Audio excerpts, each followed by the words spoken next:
এক নম্বর জাতির অহংকার, বিদ্যের অহংকার। ওমা বলছে চারি বেদ সরদর্শন করিয়াছে যেই জন, সে যদি আমার গৌরাঙ্গ নাহি ভজে, বৃথা তার অধ্যয়ন লোচন বিহীন জন, দরে পরে অন্ধে কিবা কাজে। ওমা চারি বেদ 14 শাস্ত্র, চারি বেদ 14 শাস্ত্র পড়েছি, কিন্তু গুরু বৈষ্ণব মানি না। তার দশা কিরকম জানেন? ওই যে অন্ধ ব্যক্তির কাছে আয়না ধরলে কেমন হয়, কি মায়েরা বলুন? অন্ধ ব্যক্তির কাছে আয়না ধরলে আয়নার কোনো সম্মান থাকে কি? কোনো সম্মান থাকে না। তুমি অনেক পড়াশোনা করেছো, বিএ পাস করেছো, এমএ পাস করেছো, বিএসসি করেছো, এমএসসি করেছো, কিন্তু গুরু বৈষ্ণবকে মানো না, এক মুঠো ছাই জানে। যেজন গুরু বৈষ্ণবকে মানে না, গৌরকে মানে না, সে এক মুঠো ছাই জানে। নয়নানন্দ দাস বলছে বেদ বিদ্যা দুই কিছুই নাকি জানো, কিচ্ছু জানা লাগে না। সে যদি আমার গৌরাঙ্গ করে সার, ঠাকুর নয়নানন্দেতে ভনে, সেই তো সকলেই জানে, সর্বসিদ্ধি পদতলে তার। হৃদয় গৌর হরি হরি। কিরকম জানে? এই যে বিদ্যের কথা বললাম, দুটো খাটার কথা বললাম। বিদ্যে কিরকম? মহাপ্রভু একবার দাক্ষিণাত্যতে ভ্রমণে গেছে, গদাবরীতে স্নান করে উঠে দেখছে এক ব্যক্তি গীতা অধ্যয়ন করছে। তা গীতা অধ্যয়ন করতে করতে বাবা কোনো কোনো জায়গায় একটু ভুলও বলছে। তা মহাপ্রভু বলছে, আচ্ছা বাবা তুমি গীতা পড়ছো, একটু সংস্কৃতগুলো একটু দেখে শুনে পড়ো। ওই ব্যক্তি কি বলছে জানেন বাবা? বলছে আমি তো পড়তেই পারি না। পড়ছেন যে? বলছে না, আমি ছবি দেখে দেখে পড়ছি। বুঝতে পারছেন বাবা? ছবি দেখে দেখে পড়ছি। বলে কিরকম একটু বুঝিয়ে বলুন তো। দেখুন কি বিশ্বাস ভক্তির উপরে। বলে আমি ভাবছি যে অর্জুনের কত সৌভাগ্য, অর্জুনের যে সৌভাগ্য, কত সৌভাগ্য অর্জুনের। বলে কিরকম? যে অর্জুনের রথের সারথি হয়েছে ভগবান শ্রীকৃষ্ণ, এবং কোনো কোনো সময় অর্জুনে তার পাটা ভগবানের স্কন্ধে দিয়ে দিচ্ছে। আচ্ছা বলুন তো প্রভু, অর্জুন কি এমন কপাল করেছে যে ভগবান হয়েছে তার রথের সারথি? আমার মনের একটা ইচ্ছা, কি ইচ্ছা? আমার মনের একটা ইচ্ছা যে অর্জুন যেমন কুরুক্ষেত্রের মাঠে চারণ করে নিয়ে বেড়াচ্ছে ভগবান কৃষ্ণ, আমার সেদিন কবে হবে যেদিন আমাকে এই ভব সংসার থেকে চারণ করে আমাকে ওই গোলক বৃন্দাবনে নিয়ে যাবে। মহাপ্রভু শোনা মাত্রই ওই সাধুকে জড়িয়ে ধরেছে। আহা, এমন অনুরাগ ভক্তি না হলে কখনো সম্বন্ধ হয়? হ্যাঁ প্রভু, আমার এই ইচ্ছা। এই দেখুন মা, বিদ্যে হলো, জাতি হলো, অর্থের অহংকার। ওমা অর্থ পরমার্থ, অর্থ অনর্থ। অনেক সময় অর্থ থাকলে উপায় হয় না। যে অর্থ কৃষ্ণ সেবায় লাগে না, সেই অর্থ দিয়ে কি হবে রে কাঞ্চনা? তাহলে অর্থের অহংকার হলো, বিদ্যের অহংকার হলো, জাতির অহংকার হলো, এইবার রূপের অহংকার। রূপের অহংকার আছে না, আমি কত সুন্দর দেখতে। আচ্ছা বলুন তো বাবা, আমার ভগবানের থেকে সুন্দর? একটা মানুষ কত বছর সুন্দর থাকে মায়েরা বলুন? 40 বছর, 50, তারপরে কি আর থাকে? এই চামড়া তো আস্তে আস্তে তো ঘুচাবে নাকি? যতই বিউটি পার্লারে যায়, এখন ছেলেদেরও বিউটি পার্লার বেরিয়ে গেছে, যতই ঘষাঘষি হোক না কেন, চামড়া আর টান হবে না। তখন এক জায়গার চামড়া কেটে আরেক জায়গায় লাগাতে হবে। কিন্তু আমার নবকৈশোর নটবর, আমার প্রভুর রূপ তুলনা করা যায় না। সরস ঐশ্বর্যের মালিক, সৎ চিত আনন্দ ঘন বিগ্রহ, তার রূপের কথা এক মুখে বলা যায়? পঞ্চমুখে ভোলানাথ বলতে পারিনি, শিবশম্ভুর এই 2 দিন চলে গেল। চতুর্মুখে ব্রহ্মা বলে শেষ করতে পারিনি। আমি কোন ছাড়? হ্যাঁ, তুমি বৃথাই রূপের অহংকার করছো। ওমা ততদিন রূপ তোমার সঠিক থাকবে যতদিন তুমি সংযমী থাকবে। যত সংযমী থাকবে তত তোমার রূপ বজায় থাকবে।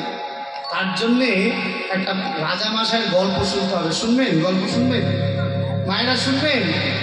গল্প করছেন কেন? তাহলে আমার গল্প না শুনবেন? হ্যাঁ, তাহলে বলি। খুব খুব ভালো শাস্ত্রীয় গল্প। রাজামশাইয়ের ভূতে ধরেছে। তা ভূতে যখন ধরেছে, রূপের কথা বলছে, কিন্তু ভালো করে মনে রাখবেন, বাড়িতে গিয়ে আলোচনা করবেন। তা রাজামশাই ভূতে ধরেছে, ভূতের সঙ্গে চুক্তি কি, যতদিন কাজ দিতে পারবো ততদিন তোমায় আমি বাঁচিয়ে রাখবো। এই জায়গাটা মনে রাখে।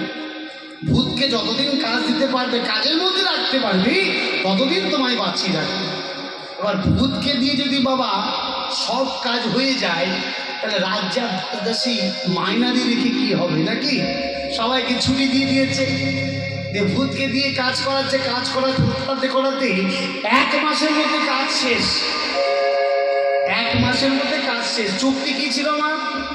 যতদিন কাজ দিতে পারবে ততদিন তোমায় রাখবো, তারপরে আমার সঙ্গে নিয়ে যাবো। বেশ। রাজামশাই বলছে, বাবারে আমার আর কাজ নেই। বলে, তাহলে কথা কি ছিল? আমার সঙ্গে যেতে হবে, তোমার ভবলীলা শেষ। বলে, দেখ বাবা, মরার আগে সবার একটা ইচ্ছা থাকে বাবা, তা আমার দুটো ইচ্ছা তুই পূরণ করবি। কি কি? না, আমার বউটার একটু লেগে আছে। বেশ। রাজামশাই রাজ্যে ফিরে রানীমাকে বলছে, আগো এইদিকে এসো। যেই এসেছে রানীমাকে বলছে, এই যে ভালো ভালো শাড়ি পরে আমায় দেখাও, আর যত গয়না আছে ভালো করে পরো, আমায় দেখাও। বলে, কেন? বলে, শেষবারের মতন দেখিনি। আর যত ভালো ভালো খাবার আছে জন্মের খাওয়া খেয়ে নাও। বলছে, কেন, কি হয়েছে? রাজামশাই যখন বৃত্তান্ত খুলে বলেছে, রানীমা বলছে, কালকে কাজ ভূতকে আমি দেব। এইখানেই তো গল্পের মজা। এইবার মেয়ে মানুষের পাল্লায় পড়েছে, কি করা যায়? বলে, আমি পারছি না, তুমি পারবা? তোমার ধারণা নেই মেয়ে মানুষের ক্ষমতা কত। কি বলেন মায়েরা? কি বলে? ব্রজগোপীর ভাব লইয়া যেই জন ভজে, ভাব ভাই কৃষ্ণ পাই বলছে। রাধারানীর কৃপা না হলে কৃষ্ণরূপ দেখা যাবে না। কে বলেছে আমার নারীর ক্ষমতা নেই? যেই সকাল হয়েছে মা, ভূত এসে হাজির। রাজামশাই জয় হোক। কোথায় গেলেন রাজামশাই? রানীমা বেরিয়ে এসছে। বলে, দেখ বাবা, তো রাজামশাইয়ের হাতে তো সবসময় কাজ থাকে না, আজকে কাজ আমি দেব। বলে, কি কাজ? বলে, ওই যে উঠোনের মাঝখানে তাল গাছ আছে, ওই তলায় চলে যা। এইবার ভালো করে নিন মায়েরা, তলায় চলে যা। মা চলে গেলাম। সর করে উঠে পড়। উঠে পড়েছে। বলে, কি করবো মা? তাল গাছের থেকে বলছে। বলে, চট করে নেমে পড়। এবার কি করবো? বলে, সর করে উঠে পড়। এইবার বলে, চট করে নেমে পড়। এইবার বলে, সর করে উঠে পড়। বলে, এইবার চট করে নেমে পড়। বলছে, মা আমার কাজ কি বলতে পারো? বলে, ওঠানো আর নামানো। একদম নামিয়ে ফেলে দিলে হবে, তাহলে 25 বছরেই বুড়ো হয়ে যাবে, তাহলে আর রূপ থাকবে। মহত্বের অহংকার বুঝাতে পারলাম আমি মা? বাবা, মহত্বের অহংকার। আমি কি হয়ে গেছি? বলে, তুমি কিছু হওনি, তুমি কিছু হওনি। যেদিন তোমার থেকে সব কেড়ে নেবে, সেদিন সব চলে যাবে। তাহলে 5টি কাটা হয়ে গেল। এবার 6টি পোকা কি কি? মা বাবা আপনারা জানেন 6টি পোকা কি কি? কাম, ক্রোধ, লোভ, মোহ, মদ, মাৎসর্য। এই 6টি পোকাকে বশ করতে গেলে প্রাণ ভরে কৃষ্ণ নাম করো।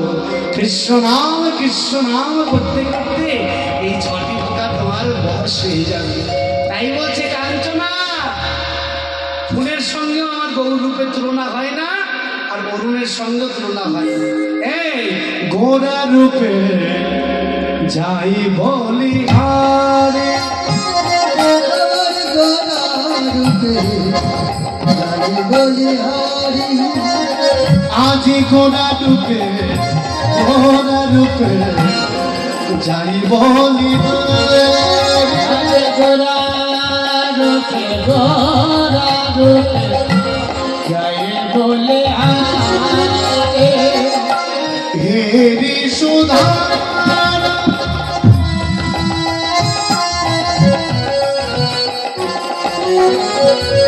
কাঞ্চনা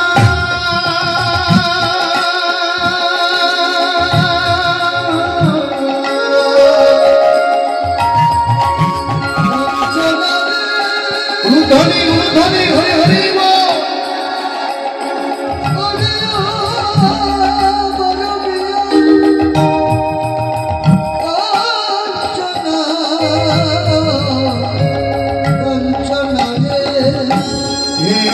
সুধা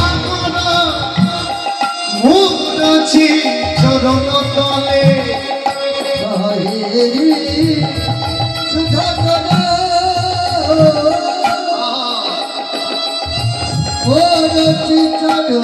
তলে বড় দশা না করো ধরি বড় দশা না করো ধরি বড় দশা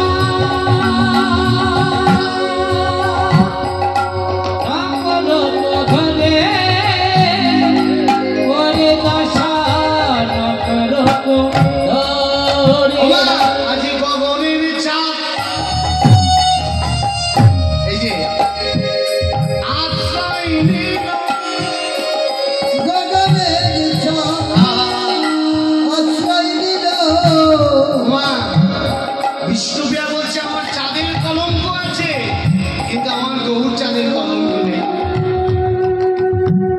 মাঝে মাঝে আমার গর্ব হয়, জানেন কি গর্ব জানেন? এই যে আমি সবাইকে নিয়ে বলছি, পৃথিবীর মধ্যে ভারতবর্ষ শ্রেষ্ঠ, ভারতবর্ষের মধ্যে নদিয়া ধাম শ্রেষ্ঠ, যেখানে ভগবান শ্রীকৃষ্ণ চৈতন্য মহাপ্রভু অবতারে অবতীর্ণ হয়েছে নদিয়ার নবদ্বীপ ধাম। আর সেই গৌরব দর্শন করে বিষ্ণুপ্রিয়া বলছে চাঁদ এসে আশ্রয় নিল, হরি হরি আশ্রয় নিল। মা কি বলছে জানো মা? কৃপা করো কৃপা, কৃপা করো মনে চাঁদ এসে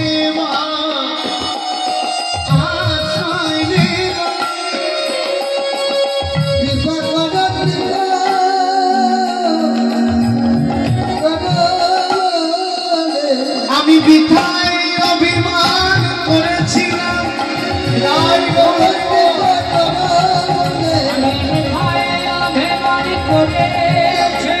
এবারে করো দয়া,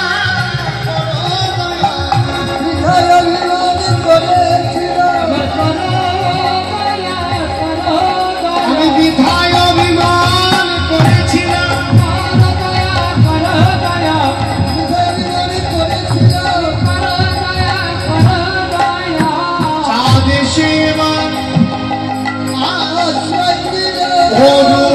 দোষ নকরু পধারে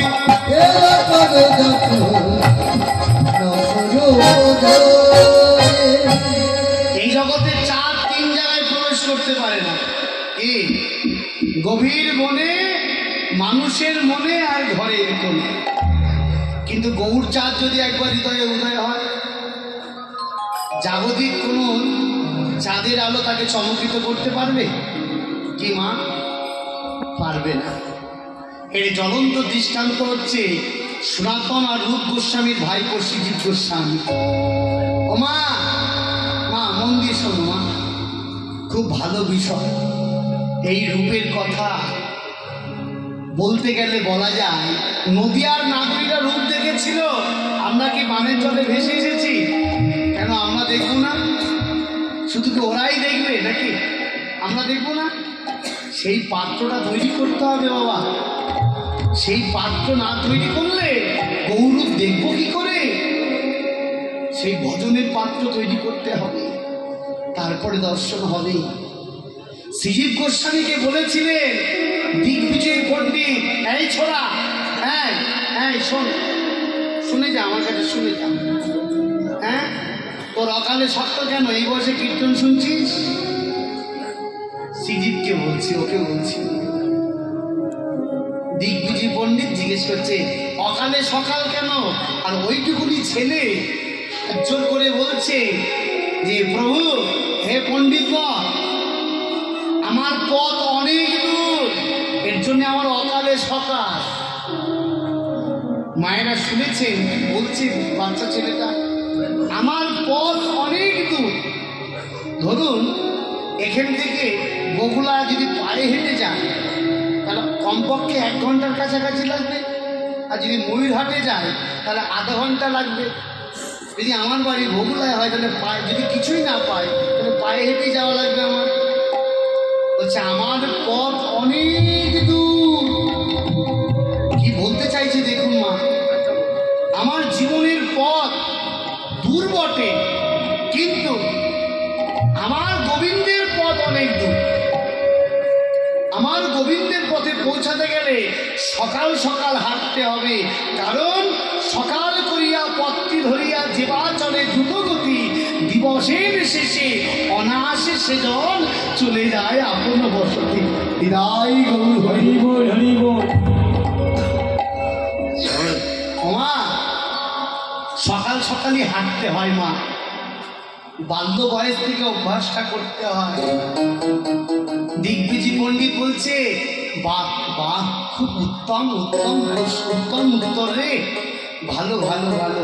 আচ্ছা আচ্ছা, এই খোকা বাবা, এই তোর গাল ভর্তি দাড়ি কেন খোকা? তোর কি অসুখ হয়েছে? বলে হ্যাঁ, এটাও ঠিক বলেছে, আমার অসুখ হয়েছে। আমার মায়ারূপে একটা মেয়ে ছিল, মারা গেছে। আমার একটা মেয়ে ছিল, মরে গেছে। একটা মেয়ের জন্ম হয়েছে। আহা, কি ভক্তিমার্গের কথা গো। একটা মেয়ে মরে গেছে, আরেক মেয়ের জন্ম হয়েছে। কোন মেয়ের জন্ম হয়েছে? দিগ্বিজয় পণ্ডিত শুনে স্তব্ধ হয়ে গেছে। এই কি বলছে? হ্যাঁ, একটা মেয়ে মায়ারূপী কন্যা আমার মারা গেছে, আর ভক্তিরূপী কন্যা আমার জন্ম হয়েছে। বাবা বাবা, খালি বলে জানো সাধু, কারণ আমার হৃদাকাশে আমার গৌর এসে বসে আছে তো, কখন যে আমার দিন হয় কখন রাত্রি হয় আমি বুঝতে পারি না। আমার নয় গৌর বলে কেঁদে পাগল হয়ে যায়। বাহ, খুব সুন্দর। দিগ্বিজয় পণ্ডিত ওই রথের দিকে নেমে বলছে, খোকা খোকা রে, তোর চরণটা দে না একটু বাবা। না না, আমায় অপরাধী করবেন না, আপনি আমায় কৃপা করুন। কি কৃপা করব? যেন গৌর বলে কাঁদিতে পারি, গৌর বলে কাঁদিতে পারি। কৃপা করো কৃপা,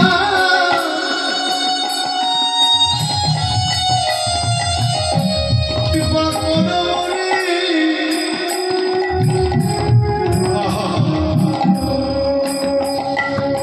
আমি গৌর গৌর বলে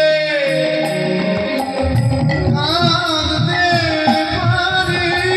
কৃপা করো, কৃপা করো বলে যেন গৌর বলে কাঁদতে পারে। দিগ্বিজয় পণ্ডিতকে হাত জড়ো করে বলছে, আমার শোখায় না যেন আমার নয়ন বলে, আমাদের শোখায় না যেন নয়ন বলে। ওই গৌর চার চরণে আমি প্রাণিষ্ট পেয়েছি, যেন গৌর গৌর বলে যেতে পারে, গৌর বলে কাঁদিতে পারি, গৌর গৌর বলে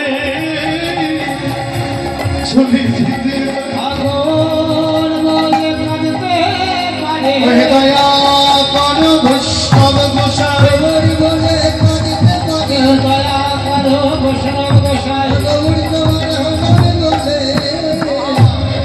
যেন গৌর বলে কাঁদিতে পারে। যে হৃদয়ে গৌর চাঁদ একবার উদয় হয়, তার ভিতর বাহির দুই আলোয় আলোকিত হয়ে যায়। হ্যাঁ মা, কীর্তন শুনে যদি হৃদয়টা না কাঁদে তাহলে রাত জাগাই ব্যর্থ হয়ে যাবে। কি ধরেন কীর্তন শুনতে বসেছে, যদি এতটুকু প্রেমের বাড়ি পরিশ্রম হয় তাহলে নিজেকে দেখবেন খুব ধন্য মনে হবে। আহা, গৌর বলে কেঁদে এত সুখ, আহা গৌর, এই দিনটা আর কবে আসবে আমার? এই যে সম্বন্ধ তৈরি হলে গৌর দর্শন হয়ে যাবে। আজকে বলছি চাঁদও পারল না। হ্যাঁ মা, চাঁদও পারবে কি করে? গৌর দর্শন করে চাঁদও হেরে গেলেন। জানিস কাঞ্চনা, আর কি বলি, সুবরণ ধরি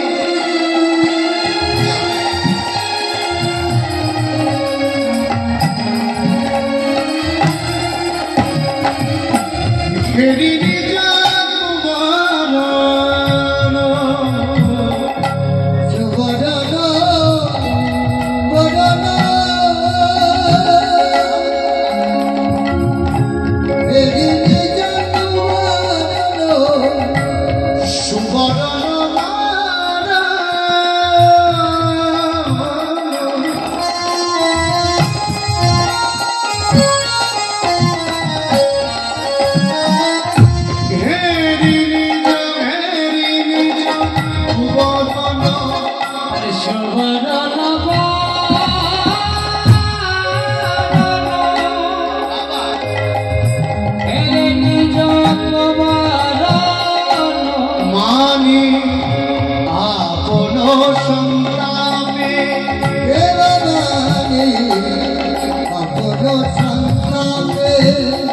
সোনা কি বলছে শোনো, আমায় কেউ তো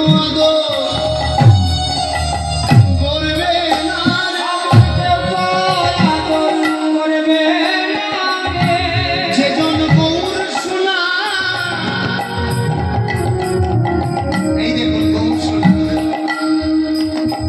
গৌর সোনা ধরেছে যেজন গৌর সোনা।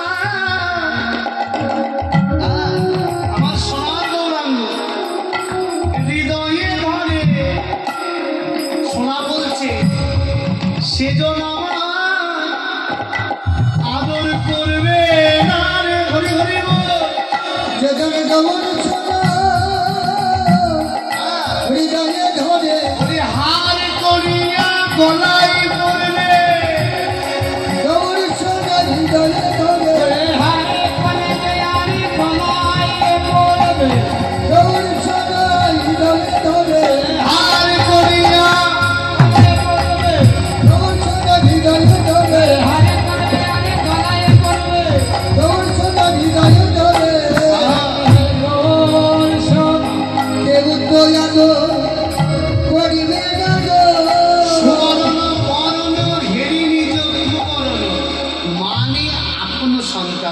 আমি আগে ভাগে করি কি করি, আমি কি করবো বলেন, কি করবো? সোনা বলছে আগুনের মধ্যে ঢুকে পড়ি।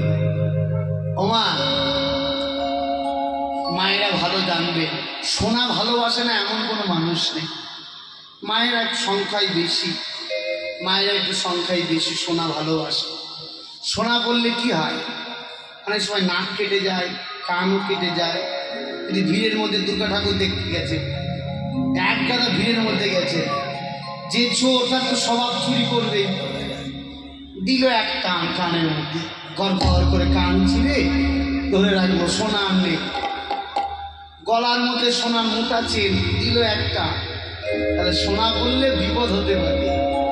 আর সোনা পরে যদি এখান থেকে রাত্রির 1টার সময় ময়ূর হাটে যাওয়া যায়, একা একা দম দম দম দম করতে করতে, তাহলে সোনা করলে ডাকাত কি হবে?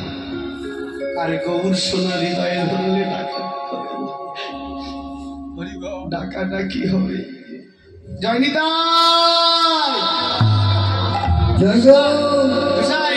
শুনুন, কোথায় গিয়েছিলে? এই তো ওখানে অষ্টকালীন হচ্ছে, এই অষ্টকালীন হচ্ছে বরগাছতলায়, খুব সুন্দর, খুব সুন্দর। আসুন আসুন আসুন আসুন, বসুন বসুন বসুন। বাবা, আমার রাত ঠিক আছে, একটু প্রণাম করবো। যত বড় মাতাল হোক এই স্বরূপ থাকবে, যত বড় গুন্ডা হোক, মস্তান হোক, এই স্বরূপ থাকবে, দেখবেন আপনাকে বসে অন্তত প্রণাম করবে। আসুন আসুন আসুন। আহা, কেন বলুন তো? ওটা আপনার জন্য নয়, ওই গৌর সোনা হৃদয়ে ধরেছে বলে সম্মানটুকু গৌর সোনাকে হৃদয়ে ধরলে স্বভাব পর্যন্ত পরিবর্তন হয়ে যায়, অমানুষ থেকে মানুষ হওয়া যায়। আমাদের মতন, আমার মতন অমানুষ থেকে মানুষ হওয়া যায়। তার দৃষ্টান্ত হচ্ছে এক চোর পাঠ শুনতে বসেছে। মা দেখবেন অনেকে কীর্তন শুনতে আসে, কিছু মনে করবেন না, অনেকে দেখে একজোড়া জুতো কেমন আছে দেখিনি একটু, মনে করেন না কিন্তু এইগুলো আছে কিন্তু মা, হ্যাঁ এখনো আছে। আমি প্রায় সময় আমার চুরিটাই চুরি হয়ে যায়, খালি পায়ে আমার যেতে হয়। হ্যাঁ, কেউ ছুটি চুরি করতে আসে, কেউ দেখতে আসে কেমন লোক হয়েছে, কেউ দেখতে আসে কেমন সুন্দর দেখতে। তা এক চোর এসছে চুরি করে বেড়ায়, তা 2-5 দিন চুরি করা হচ্ছে না, ভালো করে শুনুন। তা পাঠক কাছে বসেছে, যা কাজে একটু কীর্তন পাঠ শুনি, আর ভালো লাগছে না, চুরি করতে পারছি না, পয়সা করি হাতে নেই। তা চোর বসেছে, বসা মাত্রই বলছে, যশোদা মা আর নন্দ মহারাজ ওই নন্দালয়ে গোপালকে এত সোনা দিয়ে সাজা, যে কথা বলেছে, চোর বলছে বেটার ঠিকানাটা নিতে হবে, ঠিকানাটা নিতে হবে, পাঠ আগে শেষ হোক, পাঠক মশাইকে কমিশন দেব। এমন করে সোনা দিয়ে গোপালকে সাজায়, ওই সোনা করে গোপাল গুড়গুড় করতে করতে বসতে যায়। পাঠ তো মাস শেষ হয়ে গেল, পাঠক মশাইকে একটা সেবা দিল, কে বাবা তোমাকে চিনলাম না তো, আমায় চিনবেন, আপনার এখন সুবর্ণ সুযোগ। বলে কিরকম? কমিশন দেবো, চিন্তা নেই, কমিশন হয়ে যাবে। আচ্ছা বললেন ওই নন্দ বেটার ছেলে কি নাম? গোপাল। হ্যাঁ গোপাল, কোথায় বাড়ি? ঠিকানাটা বলুন তো। ঠিকানা দিচ্ছি, ইউপি মথুরা স্টেশনে নেমে নন্দগ্রাম, নন্দালয়। ঠিক আছে, তা কোথায় গেলে পাবো ওই ছেলেকে? বলে কেন, অত সব জানতে হবে না, আপনার ঠিকানাটা বলুন, কোথায় গেলে পাবো? বাবা রে, প্রত্যেক দিন গোষ্ঠ গোছানো যায় আমার ভগবান। বিশ্বাস দেখুন চোরে, অমানুষ ছিল, মানুষ হচ্ছে কি করে ভালো করে দেখুন। তা চোর চলে গেছে ঠিকানা নিয়ে একদম চালু বগিতে, মথুরায় নেমে বৃন্দাবনে গিয়ে নন্দালয়ে যে পথে গোপাল যায় সে পথে বসে আছে চোর। খেয়ে না খেয়েই বসে আছে। এবার বুঝুন, একদিন না খেলে আমাদের কি দশা হয়, বাড়ির রসাতল হয়ে যায় না? তোমার দ্বারাই কিছু হবে না, রান্না বান্না করনি এখনো। চোরের একদিন চলে গেল, গোপাল আর আসে না। বলে বেটা পাঠক কি মিথ্য কথা বললো? হ্যাঁ, 2 দিন চলে গেছে, মুখে থুতু উঠে গেছে। আরে ও কি আসে? 5,500 বছরের লীলা, ও তো মানুষে দর্শন হবে। 2 দিন হয়ে গেল মা, গোপাল আর আসে না। ভগবান গোলক বৃন্দাবনে বসে বসে বলছে, বেটার জ্বালায় তো মরেছি আমি, এ তো ঠিকানা নিয়ে চলে এসছে, কি করি? 3 দিন হয়ে গেল, গোপাল আসে না। বলিস ঠিকানা কি ভুল দিল? হ্যাঁ, আর শুকিয়ে একদম পাটকাটি হয়ে গেছে, খেতে পাই না তো। 4 দিন হয়ে গেল, আর হচ্ছে না। বলে গোপাল রে, দেখা দে গোপাল, সোনাগুলো একটু চুরি করি, দেখা দে। ভগবান মনে মনে হাসছে, আর কষ্ট দেব না ওকে, আর দেব না। গোপাল সেজে সোনা গয়না পরে যেই ওই রাস্তায় হেঁটেছে, দাঁড়াও দাঁড়াও, তোমার এই তো খুঁজছি না, দেখেছো আমার চেহারা পাকাটি হয়ে গেছে, কি আমাকে দিয়ে কি হবে? সোনা গয়না তো খুলে দাও, ভালোই ভালোই বলছি। ভগবান বলছে খুলে নে। সব খুলে নিয়েছে, নিয়ে বলছে শান্তি তো? বলছে হ্যাঁ শান্তি, শান্তি। তুমি যে আমার সোনা গয়না দিলে, আমার লাইফ চলে যাবে। দেখুন চোরের যত বিশ্বাস, ওই বিশ্বাসেই ভগবানকে গোলক বৃন্দাবন থেকে আবার সাক্ষাৎ বৃন্দাবনে আসতে হয়েছে। এসে সরাসরি পাঠকের কাছে গিয়ে সৎসঙ্গে প্রণাম, জয় হোক আপনার গোসাই। বলছে কেন রে বাবা? মাল লুটেছি, লুটার মতন লুটেছি। কি? আপনি যে ঠিকানা দিয়েছিলেন সেই ঠিকানা 4 দিন পরে পেয়েছি বেটাকে, গায়ে যত সোনা ছিল সব কেড়ে কুড়ে নিয়ে নিয়েছে। বলছে কই দেখি, সত্যি মিথ্যাও তো বলতে পারে, অন্য যেই খুলেছে ভগবানের অঙ্গের সোনা তো চকপক চকপক করছে। পাঠক দেখে ভয় পেয়েছে, কি দেখার শোনা? কমিশন দেব, চিন্তা নেই। একটু কমিশনের জন্য চিৎকার করছেন তো দেব। আমার কমিশন লাগবে না, তুই কোথা থেকে নিয়ে এসছিস? কেন আপনি তো নাটের গুরু, আপনি তো আমার ঠিকানাটা দিলে। আমি ঠিকানা দিলাম? হ্যাঁ, আমি বৃন্দাবন চলে গেছিলাম। ওমা, পাঠক শোনা মাত্রই বলছি তুই কি বলছিস? হ্যাঁ হ্যাঁ, গোপালের গা থেকে তো চুরি করে নিয়ে আসলাম। চোরকে বলছে তুই জানিস 5,500 বছরের লীলা শেষ, প্রভু এখন গোলক বৃন্দাবনে বিরাজমান, এখন মানুষের সেবা হচ্ছে বৃন্দাবনে সাক্ষাৎ ভূমিতে। ওই বৃন্দাবনের সাক্ষাৎ ভগবান তোর কাছে এসেছি জানিস? চোর বলছে বলো কি তুমি? সোনাগুলো ফেলে দিয়ে পাঠককে জড়িয়ে ধরছে। এই কি শোনালে তুমি আমার? হ্যাঁ রে বাবা, তোর অটুট ভক্তি আর নিষ্ঠা, তুই যে ভগবানকে দেখবি, ওই দেখবি দেখবি বলে এই নিষ্ঠা হতে হতে তোকে ও দেখাই দিয়েছে, অর্থ দিয়ে তোকে মানুষ তৈরি করে দিয়েছে। চোর বলছে আমার আর সোনা দরকার নেই, আমি আর কোনোদিন চুরি করবো না। কেন, কি করবি? তুমি এই সোনা ফেরত দিয়ে আসো, যাও, যার সোনা তাকে দিয়ে এসো, যাও, আমি আর চুরি করবো না। বলে কি করবি? আমি যতদিন বাঁচবো আমি কৃষ্ণের দাসত্ব করবো।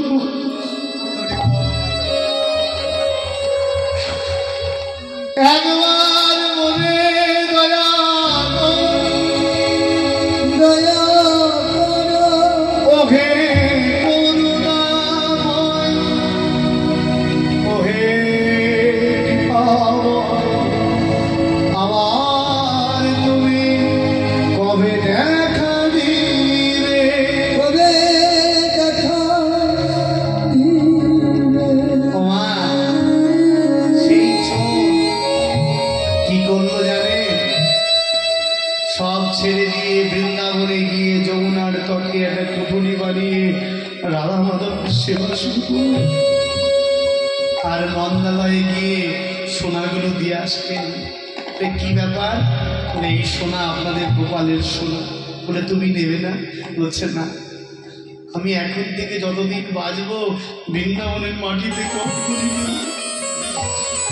হে কৃষ্ণ করুণা সিন্ধু, যতদিন আমার প্রাণ থাকবে আমি বুঝে গেছি, যদি তুমি পার করার ইচ্ছা থাকে এই যমুনায় বসে থাকলাম, তুমি আমায় কৃপা করে পার করে দিও। যতদিন তুমি না আসবে আর কোনোদিন বৃন্দাবন ছেড়ে যাবো না। কাঞ্চনা, সোনা করলে অহংকার হয়, কিন্তু গৌর সোনা করলে অনুরাগ হয়। তাই বলে ফেলি, যা সব বেদিকা, যা সব বেদিকা তুলনা অনুভবে, যা সব বেদিকা তুলনা অনুভবে, তুলনা নাই কোথাও, তুলনা নাই কোথাও। জগদানন্দ প্রভু তুলনা, জগদানন্দ প্রভু তুলনা, নিরপম গৌর কিশোর, নিরপম গৌর কিশোর। তুলনা তুলনা তুলনা তুলনা আর তুলনা তুলনা তুলনা তুলনা আর তুলনা তুলনা তুলনা তুলনা তুলনা তুলনা তুলনা যার তুলনা তুলনা এই নামবতী পর তুলনা তুলনা এই নামবতী পর তুলনা তুলনা এই নামবতী পর তুলনা তুলনা তুলনা যা সমবিধিত তুলনা অনুভবী, নিরপম গৌর কিশোর।